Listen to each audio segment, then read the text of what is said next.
우리 성경을 높이 들고 고백합니다. 높이 듭니다. 저는 예수 믿어 구원받았습니다. 저는 예수 믿어 하나님 자녀 되었습니다. 저는 예수 믿어 천국 백성 되었습니다. 하나님께서 선물로 주신 오늘 하나님 말씀으로 가르침을 받습니다. 눈을 열어 주위의 법안에 있는 놀라운 진리를 보고 깨닫게 하소서. 아멘으로 순종하여 하나님께 영광 돌리는 삶 되게 하소서. 아멘. 그런 삶이 되시기를 축원합니다. 물놀이를 하거나 등산을 하거나 운전을 하거나 기계를 만지거나 안전수칙이 있지요. 안전을 위해서 지켜야 되는 것들이 있습니다. 그 안전수칙을 지키는 것은 기본이고 상식입니다. 그런데 이 기본이고 상식인 이 안전에 대해서 소홀히 하는 분들이 있습니다. 그러다가 자기도 상하고 다른 사람을 아프게 하거나 죽게 하는 경우도 있습니다. 신앙생활에도 지켜야 될 상식이 있습니다. 안전수칙이 있어요. 기본이 있습니다. 그래서 우리는 그것들을 점검해야 합니다.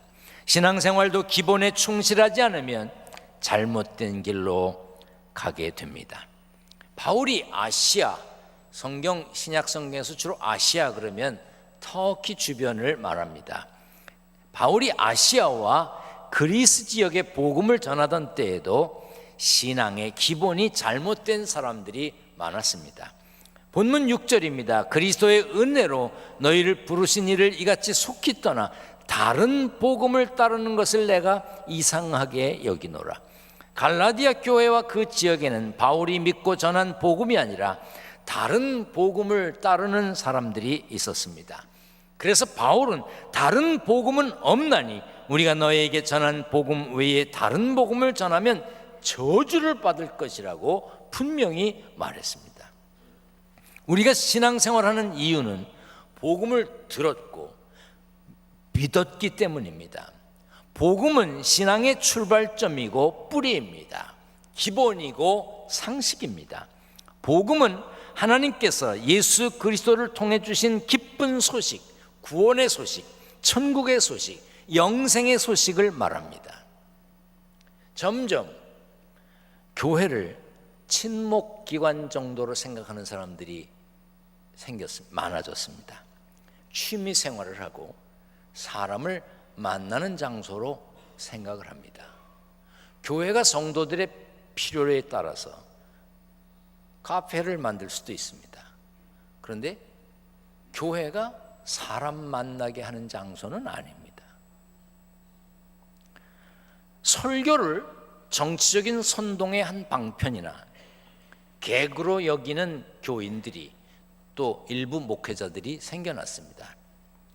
설교는 개그가 아닙니다. 설교가 재미있으면 좋겠죠. 또 재미있게 할 수 있다면 그것도 실력일 것입니다. 그러나 설교는 재미있어야 된다라고 생각하는 것은 잘못된 것입니다. 설교는 개그가 아닙니다.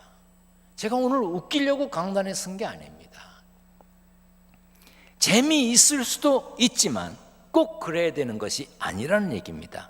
설교가 교양 혹은 성공의 지식을 얻는 그런 수준으로 전락되어 버린 현실이 안타깝습니다. 교회는, 설교는 복음을 전하는 복음 중심이어야 합니다.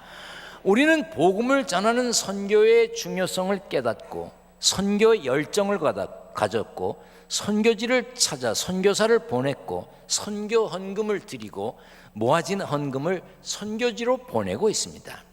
복음에 대한 확실한 이해와 신뢰가 없으면 당연히 전도의 열기는 식게 되고 선교의 불꽃은 작아질 수밖에 없습니다.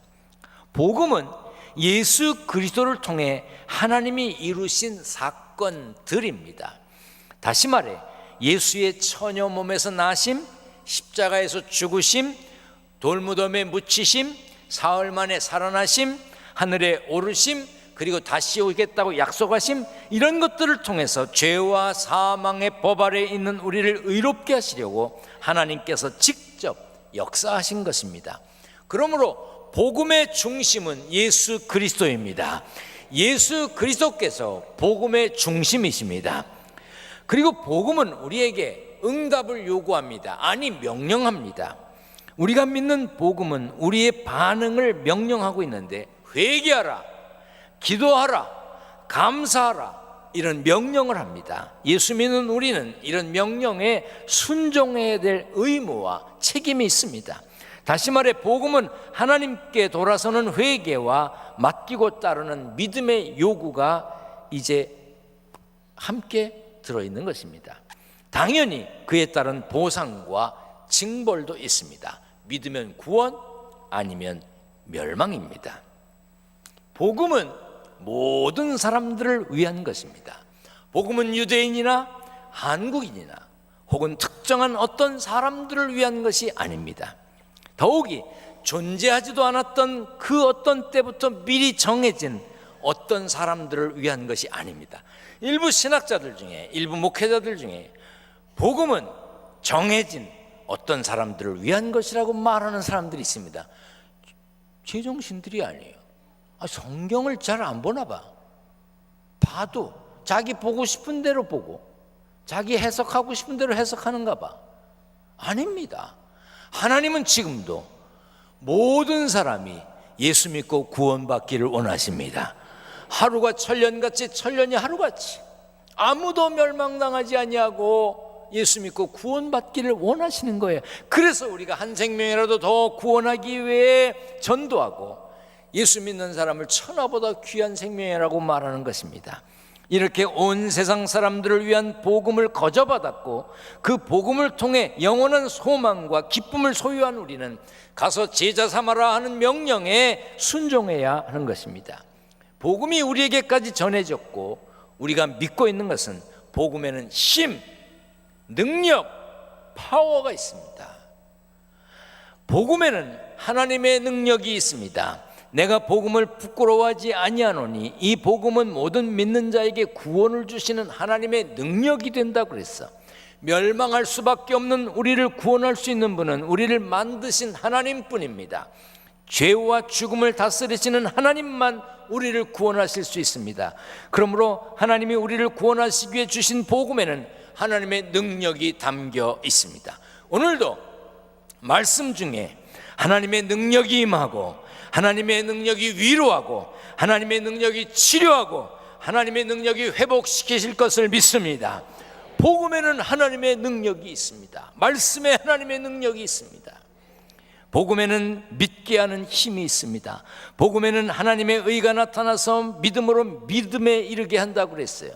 복음에는 전에 듣는 사람이 믿어 구원에 이르게 하는 힘이 있는 거예요. 생각지도 않았던 때에 예수 믿는 사람의 말 한마디에 꽉 와닿아서 예수 믿기로 결심한 이들이 있습니다.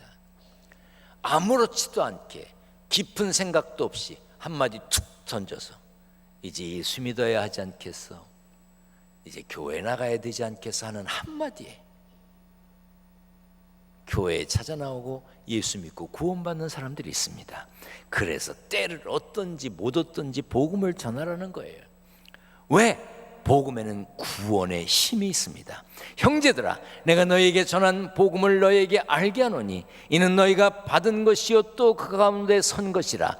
너희가 만일 내가 전한 그 말을 굳게 지키고 헛되이 믿지 아니하였으면 그로 말미암아 구원을 받으리라. 복음은 누구든지 믿으면 구원받는 힘이 있습니다. 따라서 합니다. 복음은 누구든지 믿으면 구원받는 힘이 있다. 아멘. 그래서 전해야 하는 거예요. 요한복음 3장 16절에 하나님이 세상을 이처럼 사랑하사 독생자를 주셨으니 이는 그를 믿는 자마다 멸망하지 않고 영생을 얻게 하려 하심이라 했어요. 복음에는 능력, 힘이 있기 때문에 바울은 자신이 복음을 전하는 일을 위해 부름받았다고 그랬어요. 나는 하나님이 나를 부르신 것은 나보고 복음 전하라고 부르셨다, 이렇게 바울이 말했어요. 복음 전하는 것을 사명으로 여겼어요. 목숨 걸고 해야 되는 일로 여겼습니다. 그래서 이렇게까지 말했어요. 복음을 내가 전하지 않으면 내게 화가 임할 것이다. 얼마나 분명하면 이렇게 얘기했겠습니까? 바울은 오늘 본문에서 다른 복음의 귀를 기울이려는 사람들에게 복음이 무엇인지 설명하고 있습니다. 형제들아, 내가 너희에게 알게 하노니 내가 전한 복음은 사람의 뜻을 따라 된 것이 아니니라. 그러므로 기독교는 사람의 뜻을 따라 된 것이 아니기 때문에 인간의 제한된 능력, 제한된 사고방식으로 다 설명할 수가 없고 다 이해할 수도 없습니다. 물론 신학자들과 신앙을 가진 과학자들이 여러 가지 방법으로 하나님을 설명하려고 합니다. 그러나 기독교의 신앙은 아직도 이해하기 어려운 신비입니다. 미스테리예요. 성경을 보면 천지를 창조하실 때 성부, 성자, 성령 삼위일체 하나님께서 창조하셨다고 그랬어요. 이 삼위일체 하나님 신비입니다. 세 분이면서 한 분이고 한 분이면서 세 분이신 하나님, 당연히 설명하기가 쉽지 않고 이해하기 어렵습니다. 부활하신 예수님이 제자들에게 이렇게 말씀하셨습니다. 그러므로 너희는 가서 모든 민족을 제자로 삼아 아버지와 아들과 성령의 이름으로 세례를 베풀고 내가 너희에게 분반 모든 것을 가르쳐 지키게 하라. 그래서 세례식 할 때 내가 성부와 성자와 성령의 이름으로 세례를 주노라 이렇게 하는 거예요. 여러분, 예배 드리고 마지막에 축도를 받아야 합니다. 예배 드리다 말고 전화기 들고 집으로 가는 사람이 있어. 뭐가 급한지. 축도를 받아야 합니다. 복을 선언하는 기도를 받아야 돼요. 축도는 제가 손을 들고 하지만 복을 주시는 분은 하나님이십니다. 아멘. 그런데 그 축도를 어떻게 합니까? 예수 그리스도의 은혜와 하나님의 사랑과 성령의 교제하심이라고 하는 삼위일체 하나님의 이름으로 축도하는 거예요. 이 같은 하나님의 속성, 이 삼위일체를 우리가 어떻게 설명할 수 있을까? 여러분들은 어떻게 이해하고 계십니까? 그냥 듣기는 듣지만 삼위일체 뭐 그런 게 있는가 보다 이렇게 알고 계시지만 만약 누가 물으면 뭐라고 답하실 겁니까? 여기 한 아이가 삼위일체에 대해서 이렇게 말을 해서 여러분들에게 소개해 보려고 합니다. 좀 보여주시죠.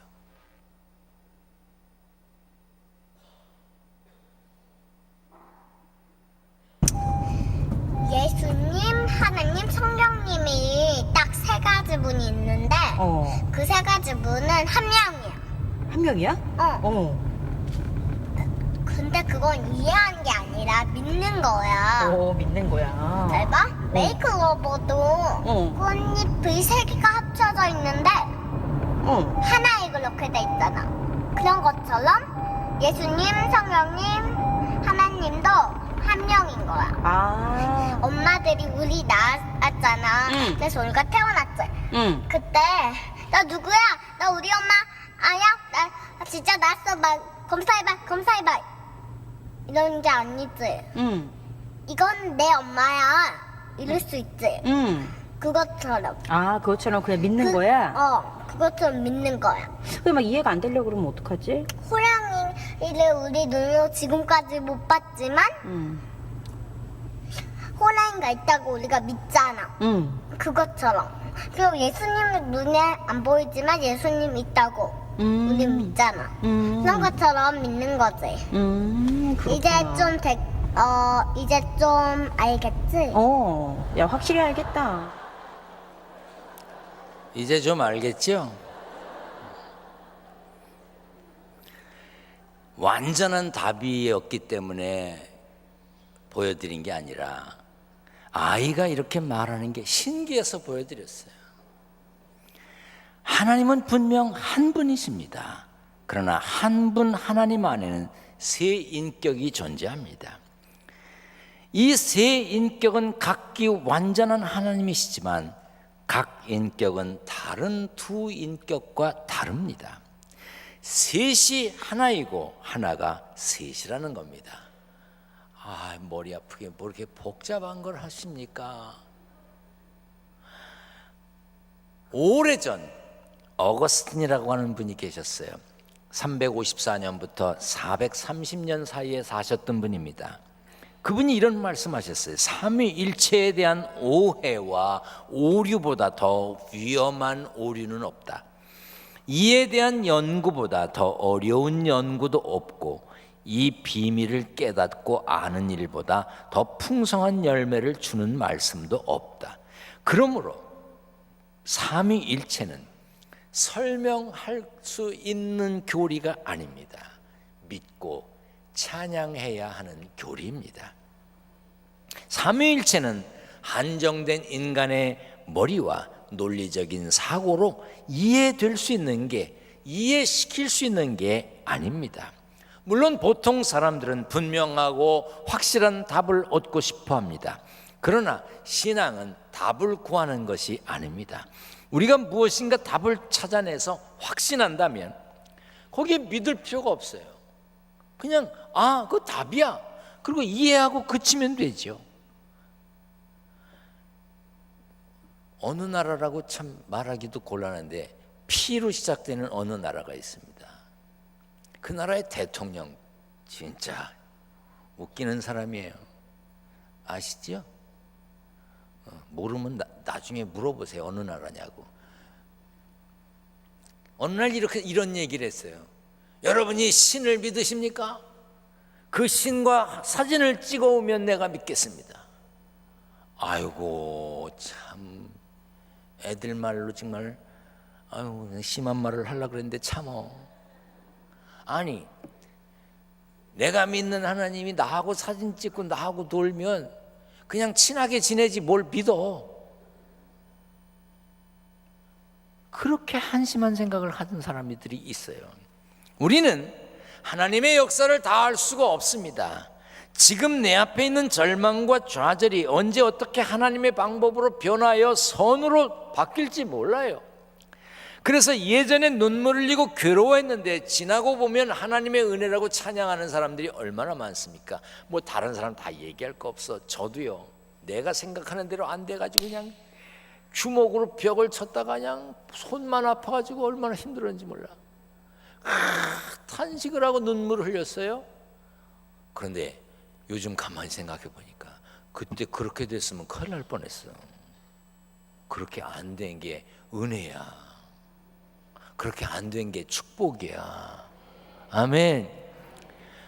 우리는 전능하신 하나님을 알 수가 없습니다. 다만 하나님의 뜻 안에 우리가 있음을 믿습니다. 예수님 언제 오실지 알아요? 누가복음 21장에 보면 그날이 덫과 같이 임한다 그랬어. 데살로니가전서 5장에 보면 그날이 도적같이 임한다 그랬어. 다만 우리가 알아야 되는 것은 깨어 있어야 한다고 하는 사실이에요. 우리가 영적으로 깨어 있어야 합니다. 아멘. 복음은 사람의 뜻을 따라 사람의 필요에 의해서 사람에게서 비롯된 것이 아니기 때문에, 복음은 하나님의 뜻 안에서 이루어진 것이기 때문에 우리가 함부로 말할 수가 없는 겁니다. 언젠가도 말씀드렸는데 제가 홍콩에 갔어요. 가방을 정확하게 기억을 잘 못하겠는데 하여튼 2만 원인가 주고 샀어요. 가방을. 아주 가방이 잘생겼어요. 가방이 멋있게 생겼어요. 그런데 그거를 거기에 상표가 붙어 있는데 그 진짜 상표를 사려면 몇십만 원, 돈 100만 원 줘야 사는 거래요. 근데 2만 원이야. 진품일까 짝퉁일까? 남의 걸 그렇게 함부로 얘기해요. 내가 그걸 사갖고 왔어요. 대학에 강의를 할 일이 있어서 학교에 갔습니다. 가방을 들고.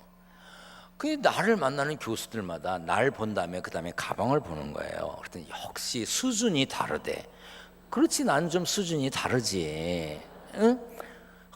가방 멋있다 그러고 뭐 한번 보자 그러니 못 만지겠어요. 그걸 왜 만져? 손 떼먹게. 얼마 줬냐고 알 거 없다고. 요즘 뭐 가발려면 얼마든지 알 수 있는데 그걸 뭘 나한테 물어보고 그래. 그랬더니 가방 좋다고 막 그러고 뭐 하여튼 탐을 내는 거야. 우리 교회에서도 그 가방을 탐낸 이가 있습니다. 이모 목사라고. 그걸 달라고 그러더라고요. 그걸 왜 달래? 안 줬어요. 여러분, 그게 보기에 멋있고 비싸 보여도 짝퉁입니다. 따라서 합니다. 가짜는 가짜다.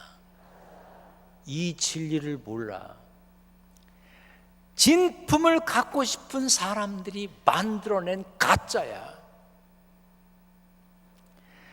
바울은 이렇게 말했습니다. 이는 내가 사람에게서 받은 것도 아니요 배운 것도 아니요 오직 예수 그리스도의 계시로 말미암은 것이다. 이 복음은 사람이 만들어낸 게 아니야. 사람이 필요해서 만든 게 아니야. 계시로 된 것이야. 그게 바울의 이야기입니다. 바울은 당대 최고의 학자 가말리엘 밑에서 공부한 사람입니다. 요즘으로 말하면 최고의 학문을 한 최고의 지식인입니다. 최고의 것을 배운 사람이에요. 그런 바울이 복음은 사람에게서 받은 것도 아니요 배운 것도 아니요 예수 그리스도의 계시로 말미암은 것이다. 계시가 뭐예요? 10개자 보일시자, 하나님이 열어서 보여주신 거예요. 계시가 가득 담긴 책이 뭐예요? 이 성경책입니다.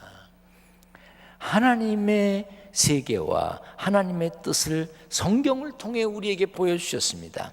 성경의 중심은 예수 그리스도입니다. 예수 그리스도를 믿음으로 우리가 구원받고, 예수 그리스도를 믿음으로 기도하고, 예수 이름으로 기도하고, 예수 그리스도의 이름으로 세례를 받았습니다. 그러므로 신앙을 가진 우리는 바울처럼 십자가에 달린 예수 외에는 자랑할 것이 없어야 합니다. 우리는 예수 믿기 때문에, 복음을 믿기 때문에 천국을 말하고 영생을 말하는 겁니다. 이 여름 가정에서든 일터에서든 휴가를 가서 관광지에 가든 수영장에 가든 산에 가든 어디로 가든지 구원, 천국, 영생의 복음 믿고 전하는 복음 중심의 그리스도인으로 살아야 합니다. 수영복을 입고 수영장에 들어가 있어도 사람들이 내가 그리스도인지 알지 못해도 내 안에 그리스도가 있음을 드러내야 합니다. 그래서 사람들이 내가 그리스도인지 구별하는 것 같지 않아도 그리스도의 향기가 나야 돼. 어느 순간 함께 계신 그리스도가 드러나야 합니다. 신분이, 정체가 분명한 크리스찬이어야 합니다. 복음이 아닌 것에 마음을 흔들리면 안 됩니다. 복음 아닌 것에 귀를 기울이면 안 됩니다. 믿음은 들음에서 난다고 했습니다. 여러분들이 오늘 말씀을 들음으로 믿음이 자랐습니다. 자랄 것입니다. 아멘. 다 잊어버리는 것 같지만 말씀을 들은 사람은 믿음이 자랍니다. 믿음은 들음에서 난다고 그랬어요. 할렐루야. 그러므로 잘못된 소리를 듣지 않으려고 애를 써야 합니다. 모여 앉았는데 하나님도 기뻐하시지 아니하고 사람들에게 유익을 주지 않고 나도 좋은 일이 없는 그런 소리를 뭐로 주고받습니까? 그런 소리 하는 사람이 있으면요, 하지 말라 그래요. 그만하라 그래요. 나는 안 듣고 싶다고 말해요. 저 설교 준비를 이렇게 하고 났는데 주중에 전화가 왔습니다. 내가 듣고 싶지 않은 소리를 하더라고요. 그래서 저 그 소리 안 듣고 싶습니다. 그랬더니 또 그분은 들어, 이거 들어야 돼. 그래서 아니요, 듣고 싶지 않아요. 다른 분한테 얘기하세요. 그래서 끊어버렸어요. 내가 느끼기에 그분이 전화 끊고 10원, 20원 했을 것 같아. 상관없어. 난 안 들었어. 여러분 듣지 마세요. 여러분 이거는 괜히 하는 이야기가 아니에요. 아 죄송합니다. 저 그런 얘기 안 듣고 싶습니다. 우리 다른 이야기 하십시다. 말을 해야 합니다. 이 귀가 요상해서요, 안 들었으면 괜찮은데 들으면 이게 움직이게 돼 있어요. 점쟁이가 하는 말 여러분들 무시하잖아요. 그렇죠? 왜 아멘을 안 해요? 여러분 무시하잖아요. 근데 들으면 아우 진짜인가? 이게 사람이에요. 듣지 마세요. 예수 믿어 영생을 얻었고 하나님의 자녀가 되었고 하나님 나라의 시민권자가 된 사람답게 담대하게 거침없이 살려면 복음이 무엇인지, 복음을 가슴에 품은 사람답게 복음을 전하는 그리스도의 향기를 풍기는 복된 삶의 주인공으로 승리하시기를 축원합니다. 축원합니다.